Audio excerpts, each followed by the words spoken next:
4월 셋째 주일이 부활주일입니다. 오늘부터 몇 주가 남았죠? 오늘부터 7주가 남았어요. 저는 오늘부터 시작을 해가지고 우리 예수님이 십자가에 못 박히셔서 6시간 동안 고통을 당하는 동안에 7번의 말씀을 하십니다.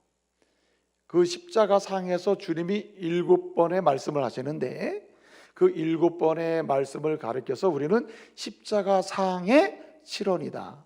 7번의 말씀을 이렇게 불러요. 축약해서 가상 칠언이다 이렇게 불러요. 한번 따라해 보실래요? 가상 칠언. 십자가 상에서 하신 7가지의 말씀이다. 가상 칠언. 십자가 상의 칠언이다. 이 십자가 상의 칠언은 예수 그리스도의 십자가를 통해서 주시는 하나님의 완벽한 은혜를 선언하고 있는 것입니다. 그래서 저는 이번 주부터 시작해가지고 부활주일까지 십자가상의 칠언 처음부터 마지막 7번째 하신 말씀까지 오늘부터 묵상을 하면서 함께 은혜를 지금 받으려고 하는 겁니다. 그 첫 번째 말씀이 뭐라고요? 저들을 사하여 주옵소서. 저들을 사하여 주옵소서 하시는 이 말씀은 그 시작입니다. 한마디로 이 절망적 세상에 대해서, 소망 없다고 하는 세상에 대해서, 교회에 대해서, 그리고 오늘의 종교인으로 전락한 종교인의 그리스도인에 대해서 오늘 주님은 말씀하시는 거예요. 십자가가 소망이다. 내가 너에게 소망을 주노라. 내가 너희의 죄를 사함으로, 제사함의 은총을 베품으로, 용서의 은혜를 베품으로, 내가 너희를 용서함으로, 내가 십자가의 죽음으로 내 피로 너희 죄를 씻음으로 내가 너희를 용서하노라. 그러므로 너희는 뭐라 그랬죠? 내게로 돌아오라. 절망 없는 곳에서 이제 일어나서 돌아와야 된다 이거예요. 돌아와라. 핵심은 이겁니다. 예수가 소망이라는 거예요. 내가 소망이다. 내가. 그러니까 다른 거 바라보지 말아라. 여러분, 예수 그리스도께서 십자가에 달리실 때에, 십자가의 고통을 당하실 때에 그 시대의 사람들, 예를 들어서 예수를 거짓으로 모함해서 고소했던 지도자들, 그 시대의 리더십들, 그 시대의 리더십들이 오늘도 자기 중심으로 빠져있는 우리의 모습이고, 그 시대의 군중들 부하내동하고 그리고 선전선동에 빠져가지고 그냥 십자가에 못 박으라 못 박으라 소리치면서 예수를 죽이라고 외쳤던 그 사람들이 바로 오늘 이 시대의 우리들이고, 그 십자가 근처를 지나가면서 이유도 원인도 묻지도 않고 십자가에 달려 돌아가시는 예수님을 조롱하고 비웃고 비축거리고 하면서 지나갔던 그 사람들이 저와 여러분이고, 상명하복의 명령에 따라서, 그저 명령에 따라서 예수를 십자가에 못 박는 처형하는 일에 참여했던 로마 군병들의 모습이, 그리고 옷을 나눠 가져면서 웃으면서 자기들의 이익을 취하고 있는 그들의 로마 군병들의 모습이 오늘 저와 여러분의 모습이라는 거예요. 한마디로 자기 중심에 빠져서 끊임없이 죄를 유발하고 죄를 생산하고 하나님이 보시기에 악을 행하고 하나님 보시기에 좋지 않은 일만 행하는 사람들의 모습이 우리 모습이라는 거예요. 자기 중심에 빠져 있는 사람들.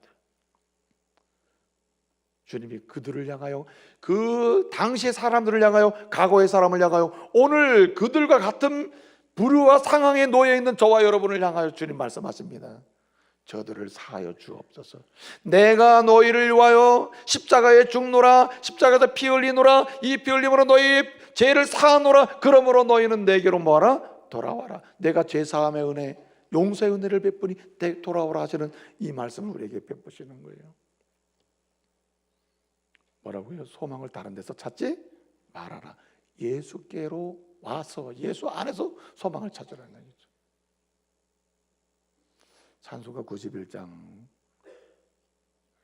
보게 되면 후렴에 무슨 찬송이 있습니까? 슬픈 마음 있는 사람 예수 이름 믿으면 이 찬송인데, 후렴에 이렇습니다.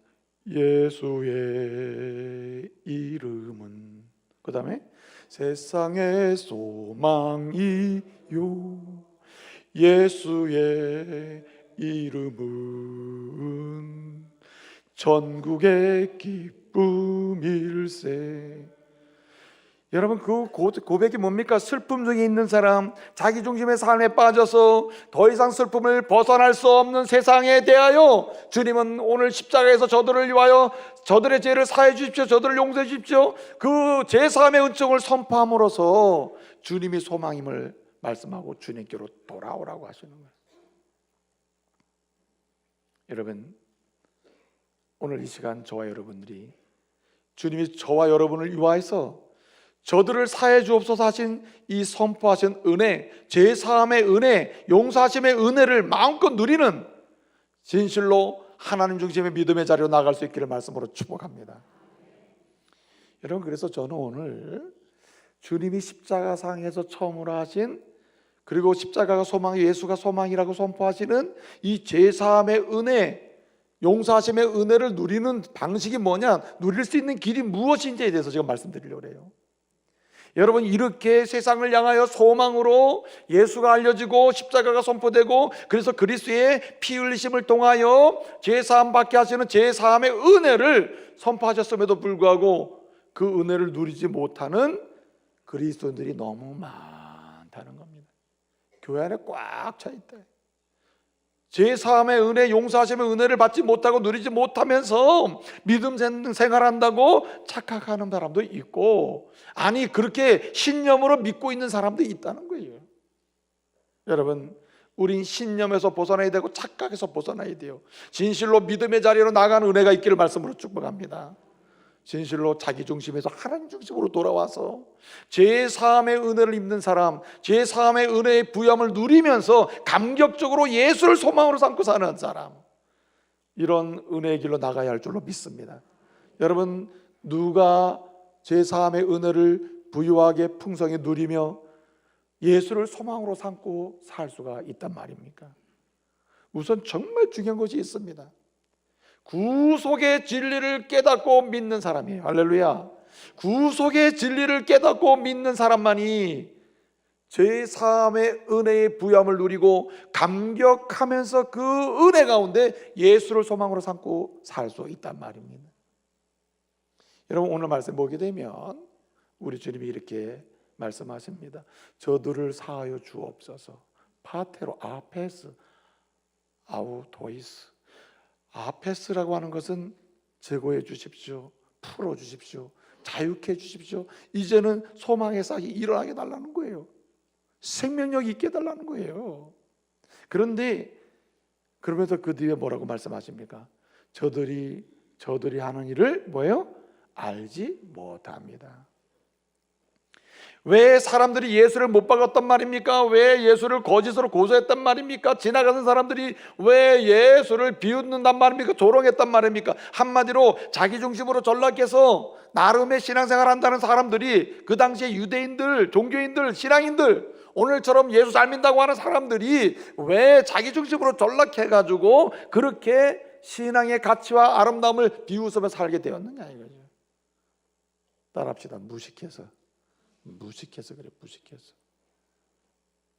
공의로우신 하나님은 죄의 형벌로 죽을 수밖에 없는 범법자요 죄인들인 저와 여러분 우리 모두를 위하여 주님은 대신 죽을 자를 세우셨다 그랬어요. 대신 형벌을 받을 자를 세웠으니 그분이 곧 예수 그리스도이시라.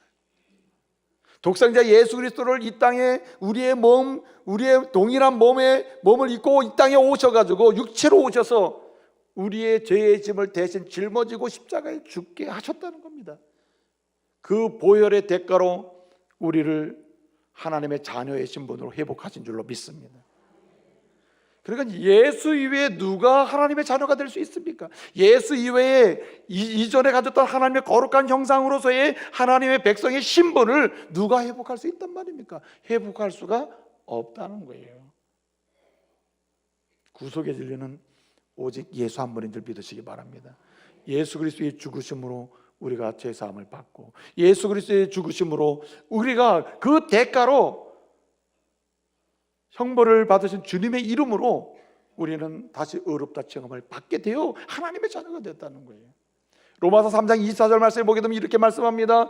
그리스도 예수의 구속으로 말미암아 너희가 값없이 의롭다함을 받았으니 라고 했어요. 이게 구속의 진리라는 거예요. 그리스도께서 대신해서 우리의 죄값을 치르시고 형벌을 받으심으로 그가 그의 피 흘리심으로 제사함 받고 우리가 하나님의 자녀로 돌아서게 되었다. 하나님의 의로운 백성이 되게 되었다. 주님의 의로우심이 우리에게 전가되어서 의로운 백성으로 주님 앞에 서게 되었다는 거예요. 여러분, 대신값을 치르고 그리고 대신값을 치르심으로 우리가 하나님의 신실한 자녀로 백성이 되었다는 건 이걸 구속이라 해요. 구속. 우리의 죄를 대신해서 그리스도께서 대신값을 죽으심으로 대신값을 치르시고 그리고 우리를 하나님의 자녀로 삼으셨다. 이 구속하셨다. 대신값을 치르고 하나님의 자녀를 삼으셨다. 구속하셨다. 이 구속의 원리를, 구속의 진리를 믿는 자만이 하나님의 자녀가 됨을 믿으시기 바랍니다. 그래서 이 구속의 진리 앞에서 우리는 믿음으로 나가야 하는 거예요.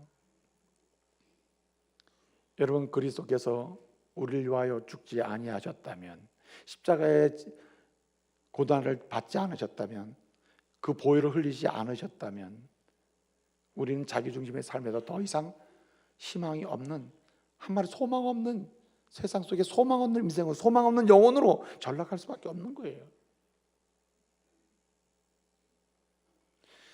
그래서 우리의 삶의 여정에는 오직 한 번, 예수 그리스도 그 이름을 부르며 살아야 할 줄을 믿습니다. 그래서 여러분, 십자가의 감격이 살아있는 사람은 자신의 삶의 여정에 어떻게 하나님 앞에서 살아야 될지를 다시 결단하게 되는 겁니다. 여러분, 찬송 중에 십자가 내가 처음 볼 때 나의 마음의 큰 고통 사라져, 내가 믿고서 오늘 믿고서 내 눈 밝았네, 참 내 기쁨 한량없도다는 말씀이 나와요. 여러분, 십자가 외에는 소망이 없다고 하는 이 구속의 진리 앞에서 그 진리를 붙드는 순간, 그 진리를 깨닫고 믿는 순간, 믿음으로 받아들이는 순간 우리는 하나님의 자녀가 되는 은혜를 누리게 됨을 믿으시기 바랍니다. 진리를 아는 게 사는 거예요. 그래서 요한복음 8장 32절 말씀 보게 되면 진리를 알지니 진리가 너희를 자유케 하리라 하신 말씀입니다. 진리를 알지니 진리가 너희를 자유케 한다. 너희를 근본적으로 죄로부터 자유케 하고 불안으로부터 자유케 하고 두려움으로 자유케 하고 근본적으로 생명의 부유함을 누리게 한다는 거예요. 또 한 가지는 누가 이 십자가상에서 저들을 사하여 주옵소서 하시는 이러한 죄사함의 은혜를, 용서하심의 은혜를, 그 은총을 마음껏 누리며 부유함에 감격적으로 주님께 소망을 두고 살 수 있냐 말이에요. 여러분, 정말 중요한 것이 있는데 그것이 뭐냐면 자기의 죄를 회개하고 죄의 이름을 인정하면서 죄와 투쟁하는 사람이에요. 요한일서 1장 9절 말씀 보게 되면 이런 말씀이 있습니다. 너희가 만일 자기 죄를 뭐하고 자백하고, 자기 죄를 자백하면 저는 미쁘시고 의로우사 죄를 사하시고 모든 불의에서 우리를 어떻게 한다 그랬어요? 깨끗게 해주신다 그랬어요. 깨끗게 해주신다. 여러분, 타락함으로 인간에게 주어진 아주 못된 심령이 뭐냐면 욕심이라는 겁니다. 욕심은 죄의 습관이에요. 죄로부터 나온 경향성, 죄를 유발하고 죄를 끄집어내는 경향성이 뭐냐면 바로 욕심이라는 겁니다. 욕심 앞에 좋은 말 붙이면 좋은 말이 되죠. 무슨 욕심? 선한 욕심. 여러분, 근데 성경적으로는 선한 욕심은 존재하지 않습니다. 말 자체가 달라요. 욕심은 욕심일 뿐이지 선한 욕심은 존재하지 않는다. 아무리 선한 욕심이라는 말로 포장을 했다 하더라도 결국은 그 끝자락에 가보게 되면 죄를 생산하고 있는, 죄를, 하나님이 싫어하시는 것, 하나님 보시기에 악한 것을 만들어낸다는 거예요. 그러므로 죄의 경향성이요 타락의 산물인 이 욕심을 약화시키는 게 필요하다는 거예요. 여러분, 욕심 약화시키는 방법이 뭐가 있을까요? 죄를 죽이는 길은 죄의 경향성을 약화시키는 것이요, 그 경향성이라는 것은 욕심인데, 욕심을 여러분, 욕심이 잉태한 줄 몰랐죠? 죄를 낳죠. 왜 가족 간에 죄를 만듭니까? 왜 살인이 일어났고 왜 고소 고발을 하면서 문제를 일으킵니까? 그 근심은 욕심이에요. 욕심이 잉태한 줄 죄를 낳는 것입니다. 욕심이 죄의 경향성이에요. 욕심을 시작하면 그 끝자락은 죄를 만들어내게 돼 있다 이거죠. 그렇기 때문에 죄를 약화시키는, 죄의 이 경향성을 약화시키는, 이 욕심을 약화시키는 가족 가운데 죄를 죽여야 된다. 그럼 욕심을 약화시키는 게 뭐가 있을까요? 어떻게 방법이 있습니까? 여러분, 사람이 일반적으로 사는 것은 육체의 소욕을 따라 삽니다.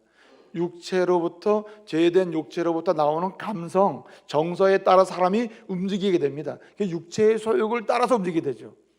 근데 여러분, 이 욕심을, 죄의 경향성인 욕심을 약화시켜 가지고 죄를 죽이며 사는 방식이 있다. 그것이 뭐냐면 바로 성령의 소욕에 민감한 거예요. 성령께서는 오늘도 우리가 어쩌다가 또는 오래전에 한번 들은 말씀이라도 이 말씀을 끄집어내서 우리의 마음에 생각나게 하셔가지고 이러면 안 되는데, 이러면 안 되는데, 이건 하나님 좋아하지 않는데 하는 음성을 들려주심을 믿으시기 바랍니다. 그래서 이러한 성령의 소욕에 민감해야 돼요. 그리고 기민하게 움직여야 돼요. 그러는 사람은 죄를 죽이고 이길 수가 있음을 믿으시기 바랍니다. 그런 사람이 어떻습니까? 죄 사함의 은혜의 부여함을 누려요. 그런데 여러분, 이렇게 말할 수 있죠. 정말 죄를 죽이는 일이 힘들다, 죄의 경향성인 욕심을 약화시키는 게 힘들다, 성령의 소욕에 민감하게 기민하게 반응하는 게 힘들다. 맞아요. 거꾸로예요. 그런데 힘들다, 정말 힘든데 이렇게 이러한 죄를 능히 이기시고 우리라고 죄사함의 은혜를 베푸신 분이 주님이시다. 그러므로 우리가 이런 성령의 소욕에 민감하게 해서 욕심을 약화시키는 가운데 죄를 죽이는 삶을 살아가다 보면요, 어떻게 됩니까? 이야, 주님께서 나를 용서하신 이 죄사함의 은혜가 엄청난 거구나, 무궁무진한 거구나, 설명할 수 있는 게 아니구나 하는 것을 깨닫게 될 줄로 믿습니다. 그래서 이 은혜의 부여함을 누리는 거예요. 이런 은혜가 있기를 말씀으로 축복합니다. 제가 오늘 정말 강조하고 싶은 이 부분이에요. 죄와 싸워서 죄를 뭐하라? 죽이라.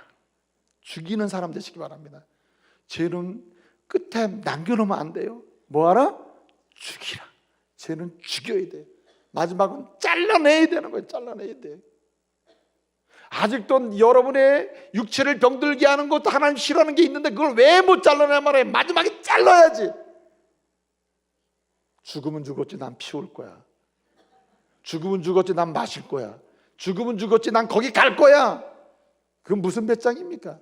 주님은 저와 여러분의 영혼을 살리기 위해서 십자가에 죽으시기까지 사랑하시고 내가 너희를 사하노라, 내가 너희를 용서하노라, 내 피를 흘려서 너를 제사하노라, 이렇게 은혜를 주셨는데 무슨 배짱이냔 말이에요. 무슨 배짱을 가지고 죽어도 안 간다고. 죽어도 무슨 그런 사람들이 있어요.